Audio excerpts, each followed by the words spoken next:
आपने balance balance को समझते हो, लोग मेजर करते हैं अपने ऑब्जेक्ट को, बॉडी को। तो बैलेंस होता है दो तरह का, एक होता है सिंपल बैलेंस,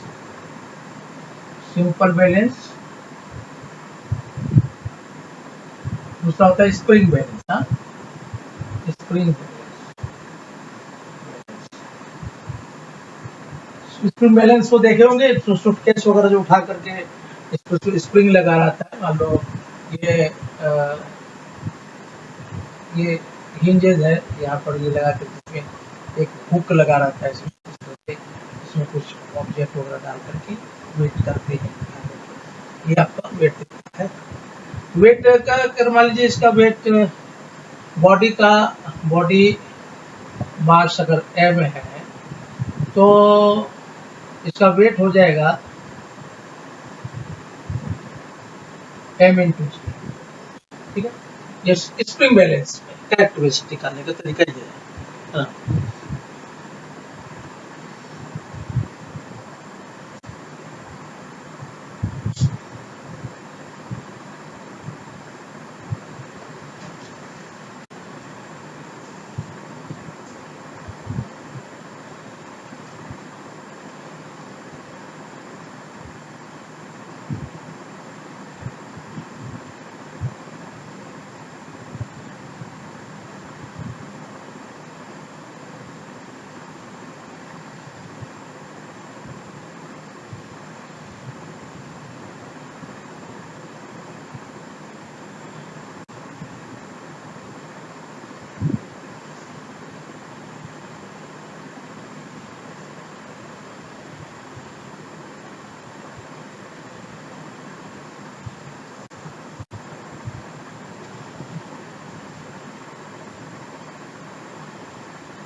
mg, ठीक है, ये तो करेक्ट बेस हो गया। दूसरा नंबर ये है कि मान लीजिए कि ये आपका बॉडी का वेट हो गया। अब एक होता है सिंपल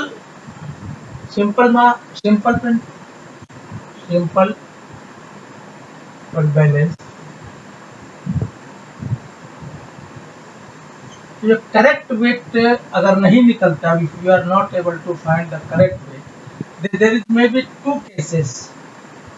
एक, if one cases will be like that, if the length of arm is unequal, ये आपको बैलेंस नहीं, बराबर वेट नहीं देता। ठीक है,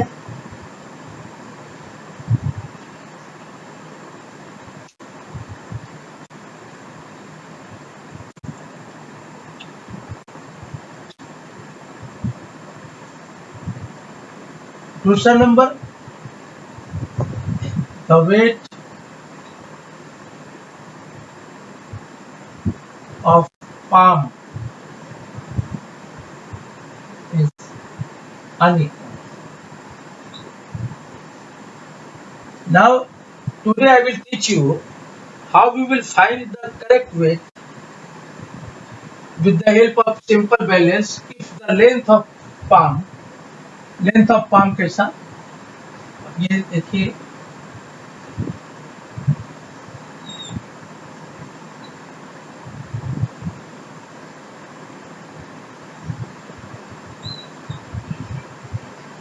ये ठीक है, ये और ये अलग अलग है, L1 है और ये L2 है। ठीक है, एक तो ये केस हो गया, सेकेंड ये फर्स्ट केस हो गया। सेकेंड केस कैसा होगा, सेकेंड केस होगा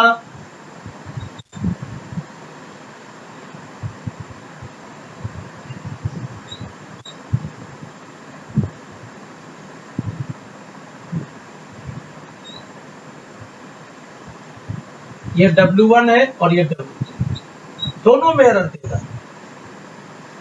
We will find the error to find out the actual weight of the body will be different in both cases. If the arm of length is different, if the weight of palm is different, this is the palm, ये palm ये different।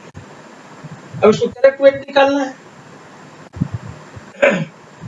अभी correct weight इस case में, first case में, for first case correct wait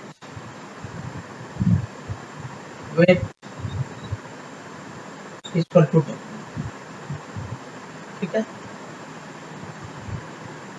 समझिए बात को। Correct wait क्या है? W है। करेक्ट वेट W है। करेक्ट वेट कितना है? W है। और लेंथ कितना है? लेंथ उसका जो है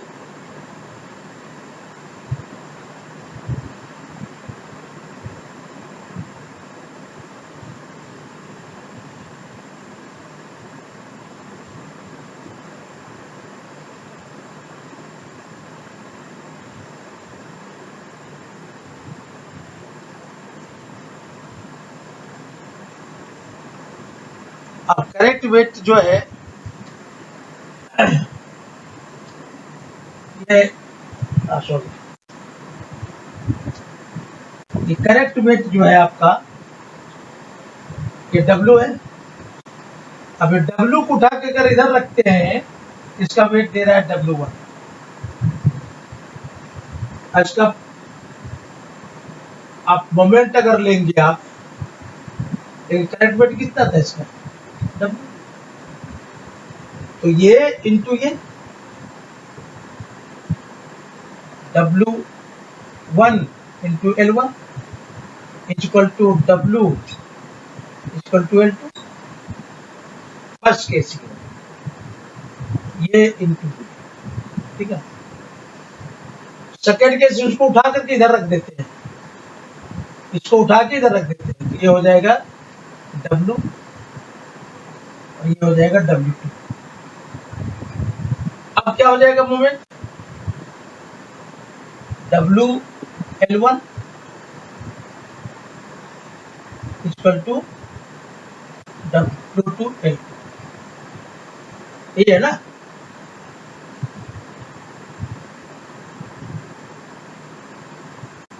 इसको उठा करके इधर लेकर के आ जाए, WL1 इक्वल टू WL2। दूसरा हो जाएगा, इसको उठा के इधर लेकर के आ रहे हैं, WL1 और ये W2L।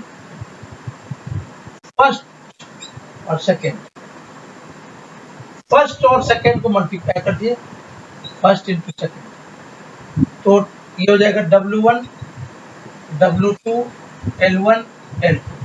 ये हो जाएगा W1 square L1 L, L1 और L2 cancel, W equal to हो जाएगा W1 इंटू W2 का,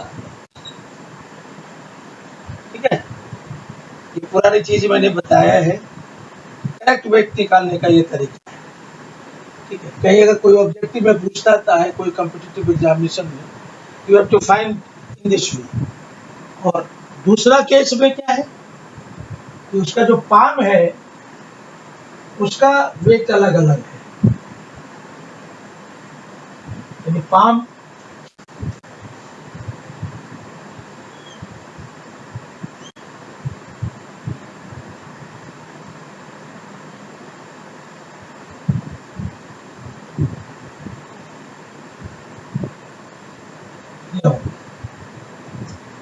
ये अलग अलग है, ये P1 है और ये P2 है,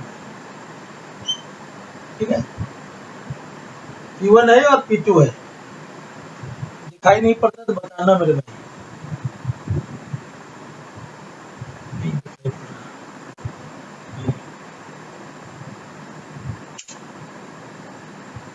तो मतलब है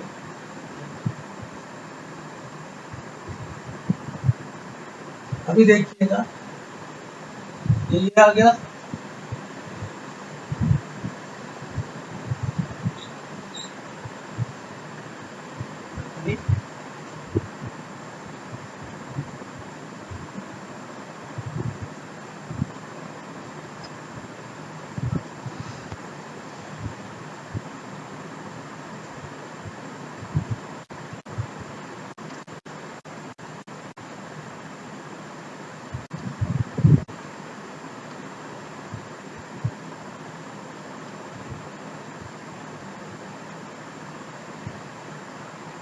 अभी लगता है करेक्ट दिखता है।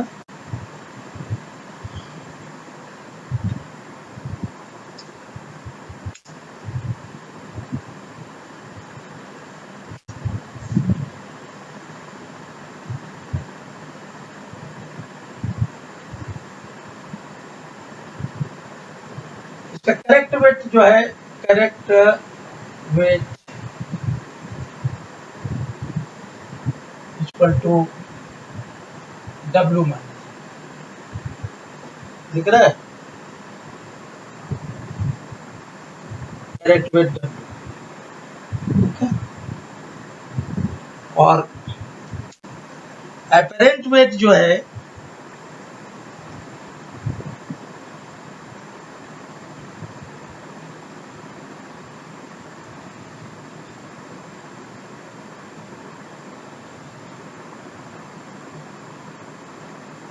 इसका जो वेट है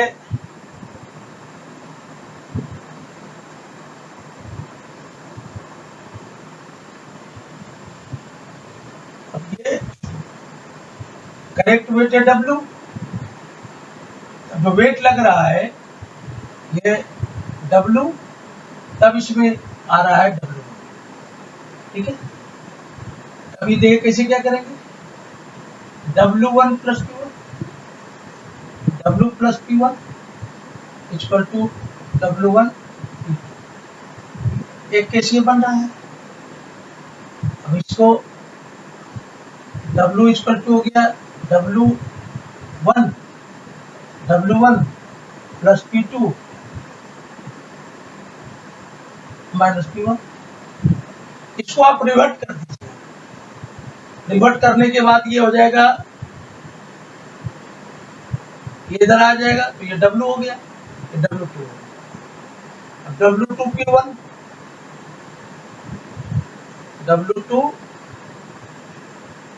W2 P1,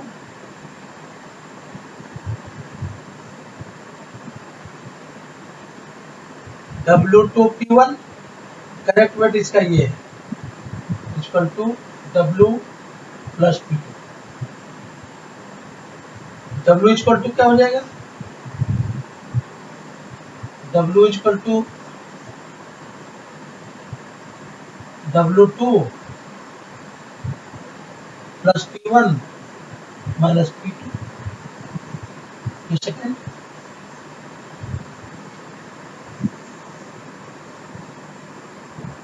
दिखा जा रहा है, वाह अच्छी तरह। अब क्या करना है,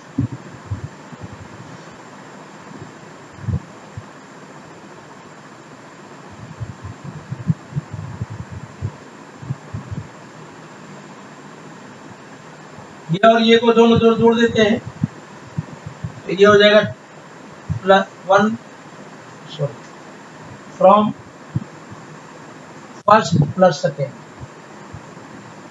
2W equal to W1 plus P2 minus P1 equal W2 plus P1 minus P2, ठीक है।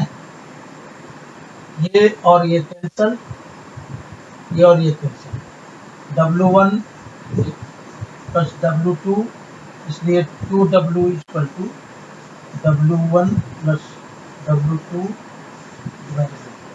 याद रखिएगा, दो केस हमने निकाला है, दोनों को याद रखना है।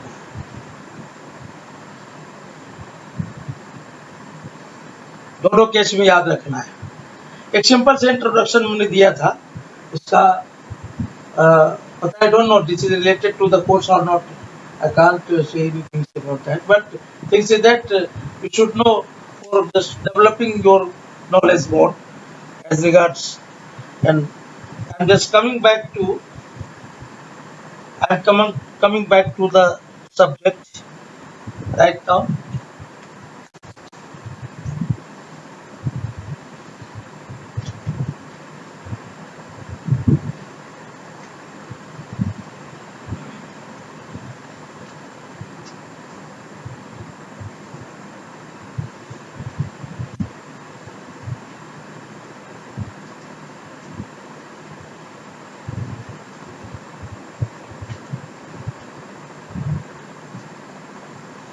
कल ने मोशन के काफी चीजें बताई थी और मोशन के साथ साथ लिनियर मोशन बताया मैंने और उसके बाद नाइन्थ के और भी चैप्टर क्या है नाइन्थ का ही फिजिक्स लेते हैं तो 10th का फिजिक्स बाद में लेंगे ninth physics physics ninth physics में नाइन्थ फिजिक्स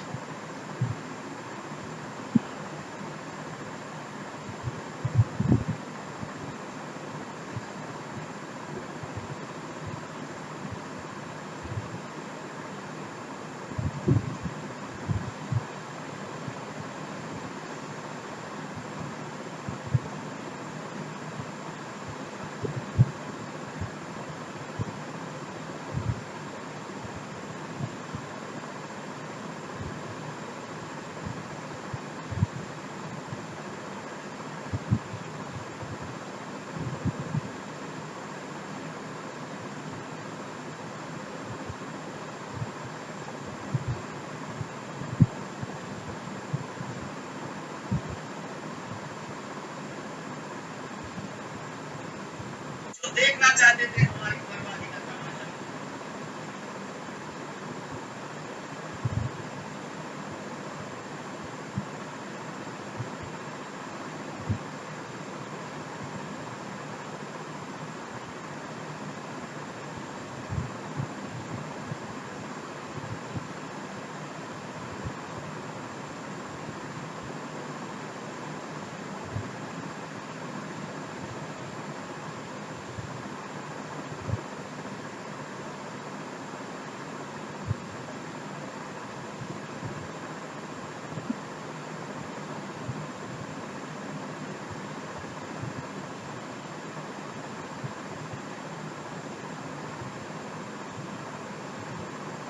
आज हम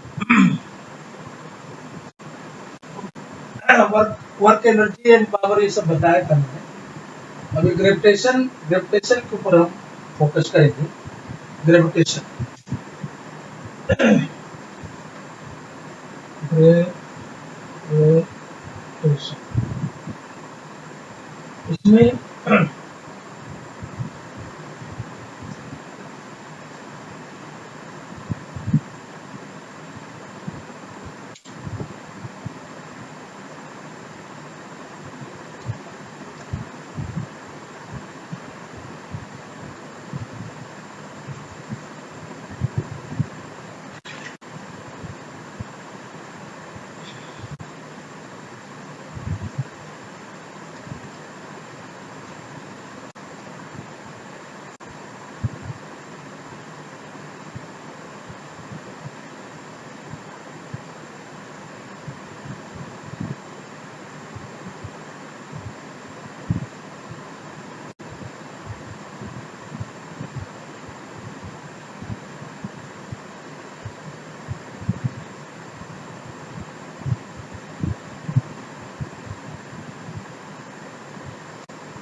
ग्रेविटेशन का मतलब होता है कि जितने भी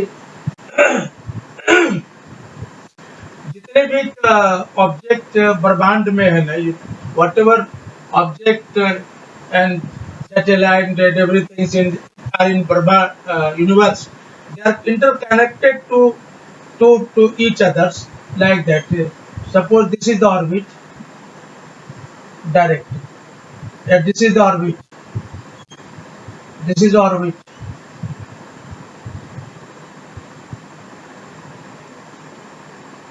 तो ये जो फोर्स है, ये जो है लग रहा है यहाँ पे, ये ऐसे, लेकिन जैसे जैसे ये मूव करेगा इसका डायरेक्शन ऑफ मोशन जो है, अभी डायरेक्शन ऑफ मोशन इस डायरेक्शन में है, फिर ये इधर आएगा तो डायरेक्शन ऑफ मोशन ऐसा हो जाएगा, फिर डायरेक्शन ऑफ मोशन ऐसा आ जाएगा।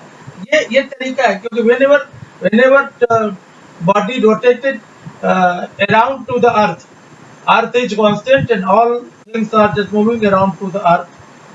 There is a two theorem was given. First is Kepler's theorem, and second is Copernicus theorem. अलग अलग कॉन्सेप्ट दिए दोनों। एक ने बोला कि सन कांस्टेंट है and all body, all satellite is just moving around to the moon, and Kepler has corrected it. Kepler corrected it like that. No, Earth is constant, and all body in universe is moving around to the earth. ये हो, इसका मतलब ये हो गया कि we have one forces, and the forces exerted in with this point to this point. One forces is just exerted here.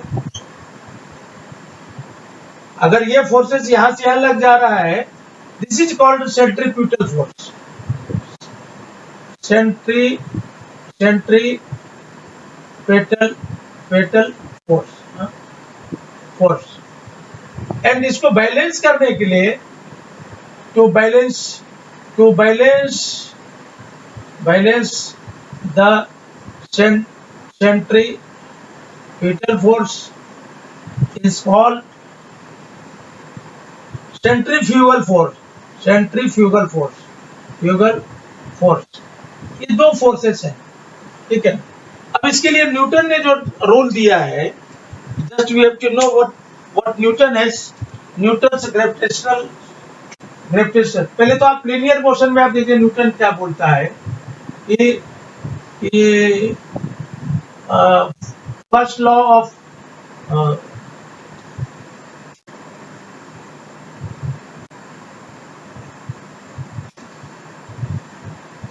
the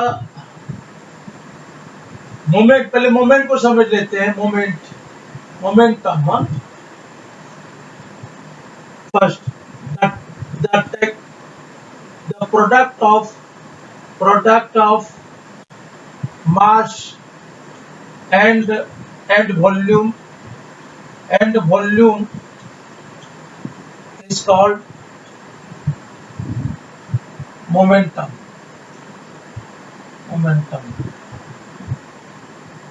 अगर ये P मास अगर किसी बॉडी का m है और volume velocity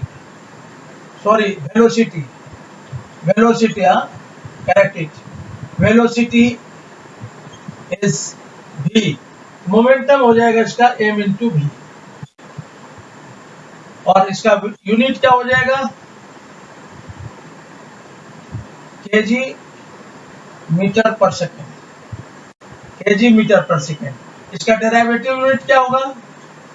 derivative unit unit क्या होगा, P, ये M, ये LT -1, इसका LT -1, ये होगा। ये बताना चाहते हैं। अभी थोड़ा सा और भी चलते हैं। सेकेंड रूल जो है न्यूटन का, ये कहता है, second second rule of motion, Newton second rule, the rate of change of change of change of momentum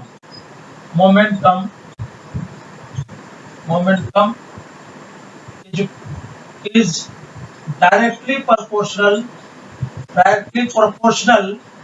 proportional is applied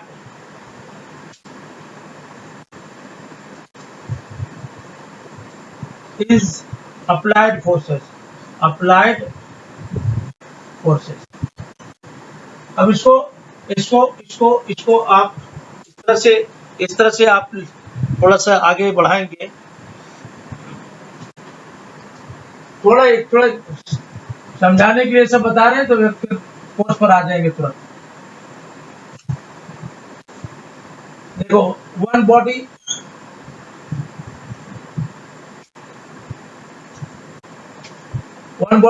M, mass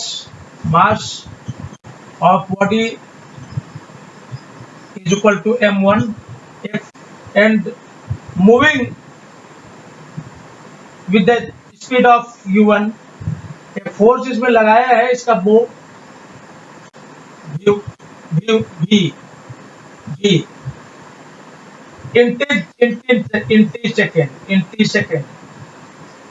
इंटी second. तो इनिशियल मोमेंटम कितना हुआ, initial momentum equal to m into u, and final momentum equal to m into v। The rate of change of momentum, the rate of change of momentum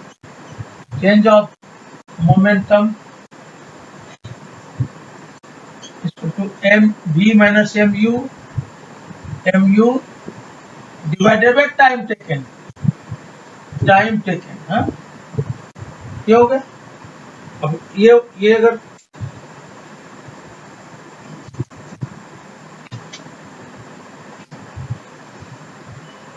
अब ये applied force कितना है इसका, F, applied forces F, तो F is directly proportional mv minus mu बटे t, ठीक है। F m v minus u बटे t, एंड मोशन का जो एक इक्वेशन है v equal to u plus t, तो इससे a निकालेंगे तो v minus u by t, ये उठा करके यहाँ डाल देते F m इंटू ए, ठीक है। इसको अगर हटा जाएंगे F k into m into A. अब if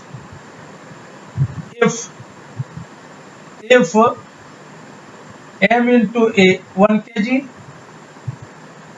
a is equal to 1 meter per second square, F is equal to m into a, k into 1 into 1, और F is equal to 1 Newton, तो 1 is equal to k। ये k का value उठा करके यहाँ पर डाल दीजिए आप, तो F is equal to m into a। ये फॉर्मूला है, ये प्रूव करने आ जाता है।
the right direction.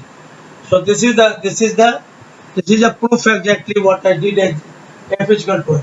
अब इसमें आप देख लीजिए कि अगर f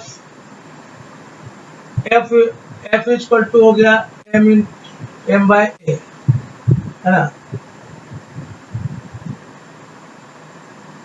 a जो है m बाय f, यानी एक्सेलरेशन जो है, acceleration proportional directly inversely proportional होगा f के, और sorry f is equal to m into a is equal to f by m, ठीक है। अब दो केसेस से ध्यान रखना है, यू हैव टू फाइंड, एक a डिपेंड कर रहा है प्रोपोर्शनली f के, और a इनवर्सली प्रोपोर्शनल है m के।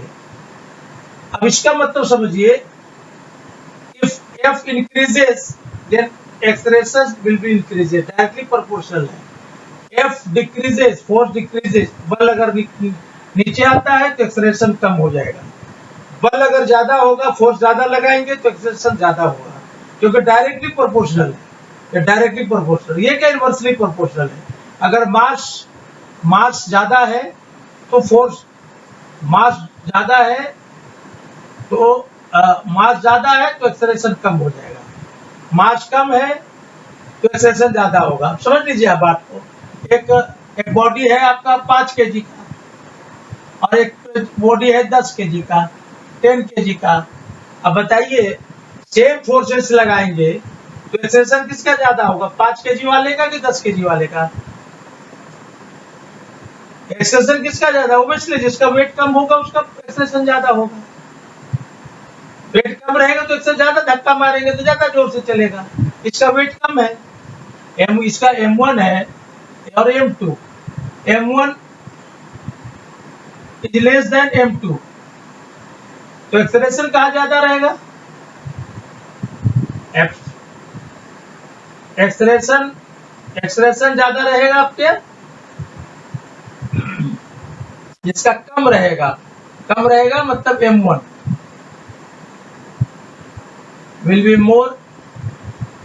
be more on m1, will be less on m2, क्योंकि इसका वेट ज्यादा है, ठीक है। In similar way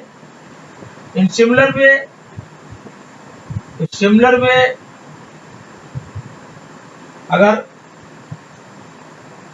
similar way में अगर इसको देखेंगे कि एक्सेलरेशन जो है, फोर्स ज्यादा लगाएंगे तो एक्सेलरेशन ज्यादा होगा,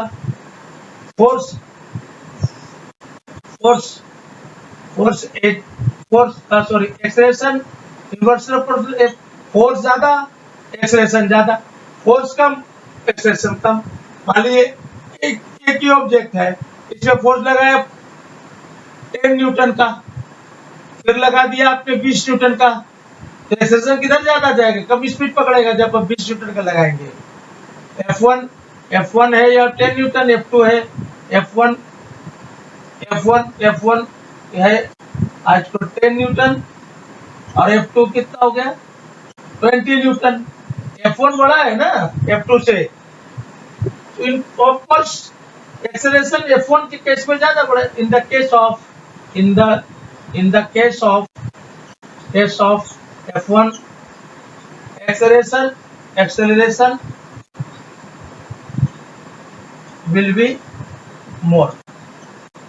ये हो गया लीनियर इक्वेशन में हमने बताया था। अब हम क्या कर रहे हैं, अब हम आ रहे हैं ग्रेविटेशनल।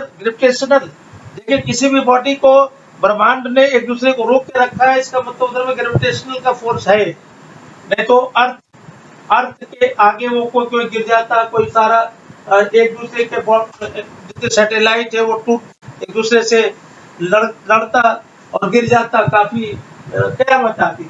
क्यों नहीं भाई, चाय बना रहे क्या? नो,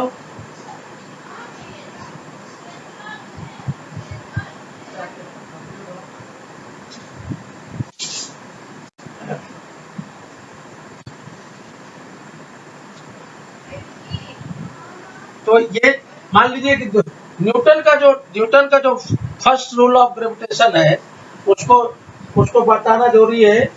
और न्यूटन का first law of gravitation,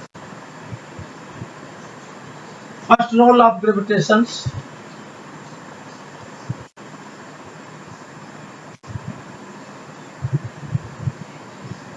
Newton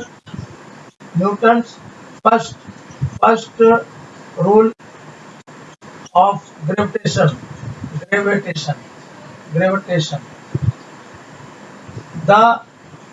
the force of in between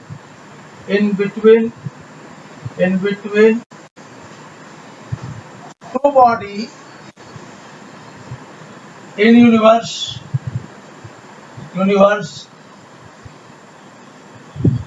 are directly proportional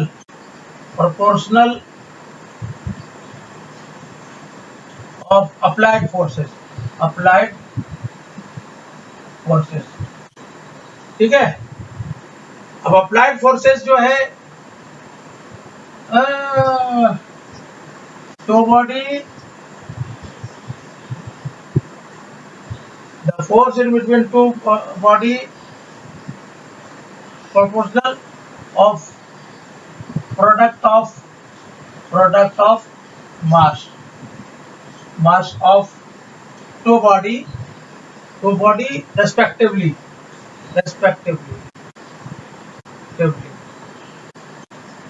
अब कैसे क्या होगा?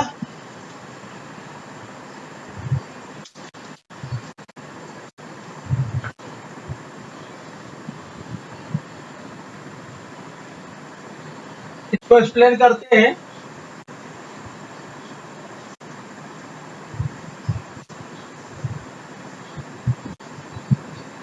ये दो बॉडी है, ये M1 है और ये M2 है।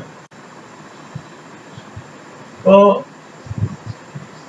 फर्स्ट रूल कहता है F इनवर्सली प्रोपोर्शनल M1 और M2, दोनों एक दूसरे से डिस्टेंस d से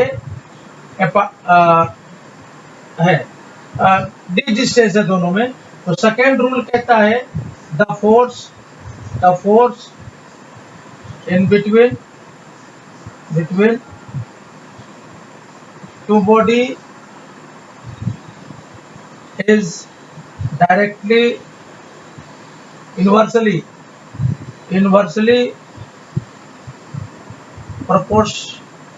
proportional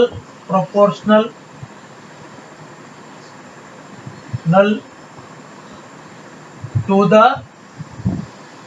the distance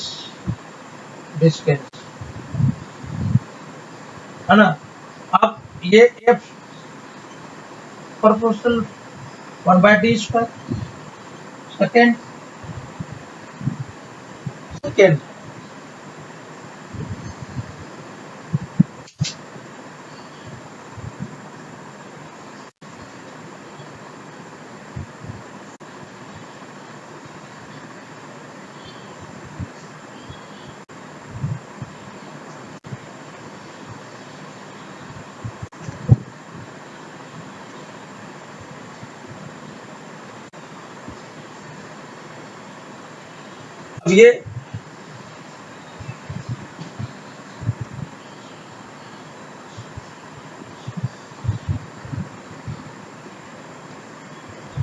अब ये दोनों को अगर कंबाइन करेंगे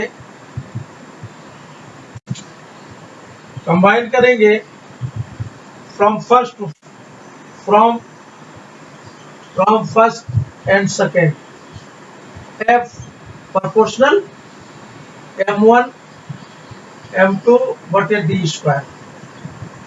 अब इसको अब यहां से निकालेंगे F, कांस्टेंट डालना पड़ेगा G, M1 M2 बटे d स्क्वायर। G जो है, G का वैल्यू होता है G इक्वल टू क्या हो जाएगा, अगर जी निकालेंगे तो एफ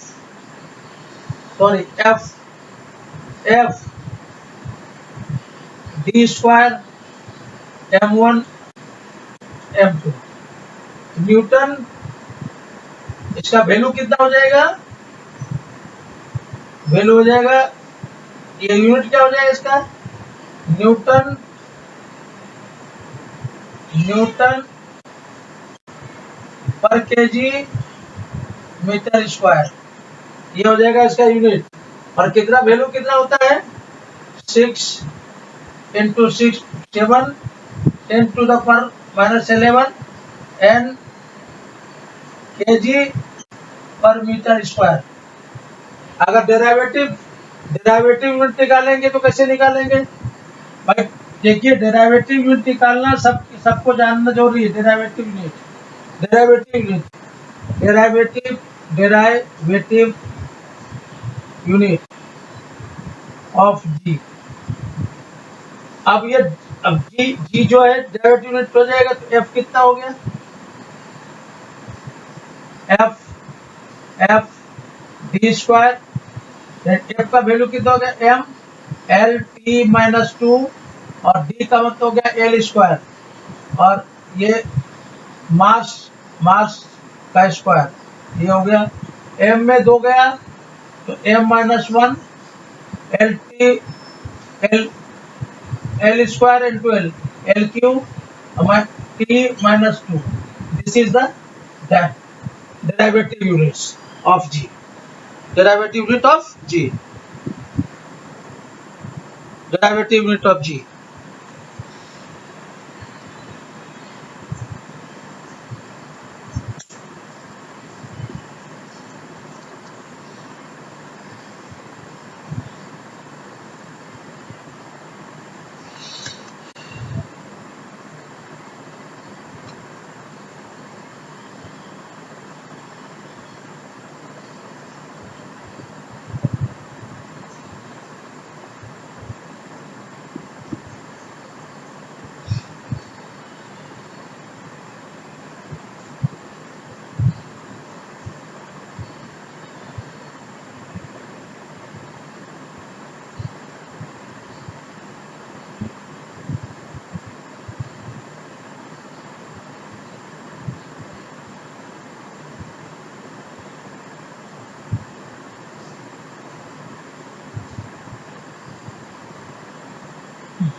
नोट है, ओके। अब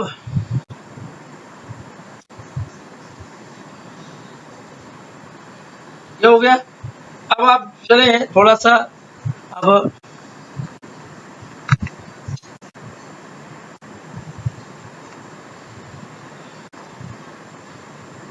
तो ये हो गया आपके फर्स्ट सेकेंड और सेकेंड रूल हो गया, और सेकेंड रूल अब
अब ये जानना जरूरी है कि जी का जो वैल्यू है, जी का वैल्यू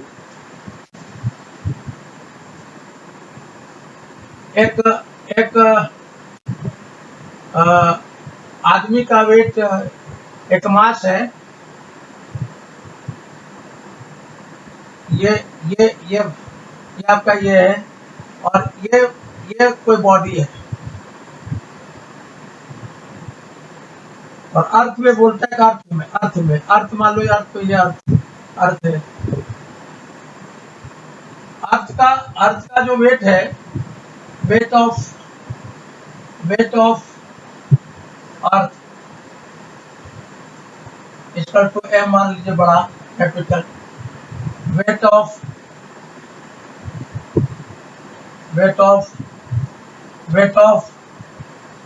बॉडी एम, मास, ये भी मास। तो फोर्स कितना लगेगा इसका? फोर्स कितना लगेगा? एस कितना लगेगा? एम इंटू एम जी बटे आर स्क्वायर। आर स्क्वायर मतलब आर मतलब radius of earth.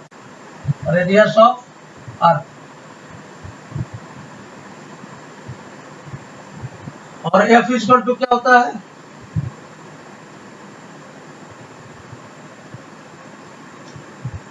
Wait equal to F.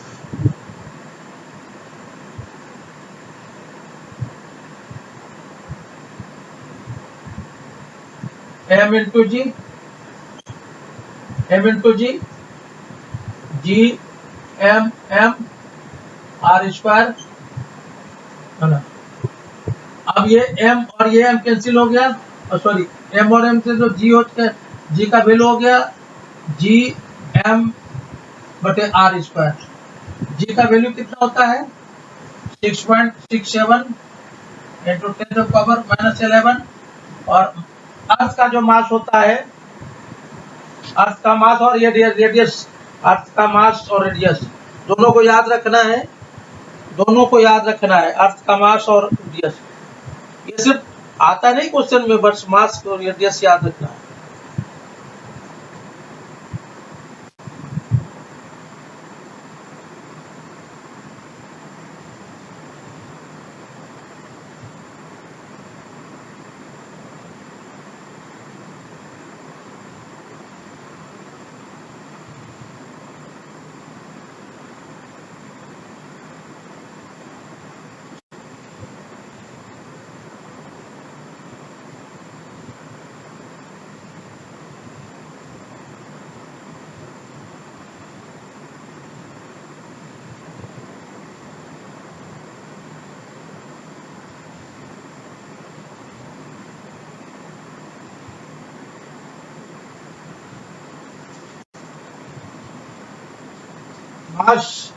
मास जो है, अर्थ का मास होता है, अर्थ का मास होता है आपका एम 5972 इंटू 5972 इंटू 10⁻⁻24, और ये डिवाइडेड बाय अर्थ का रेडियस होता है 6.371 इंटू 10⁻6।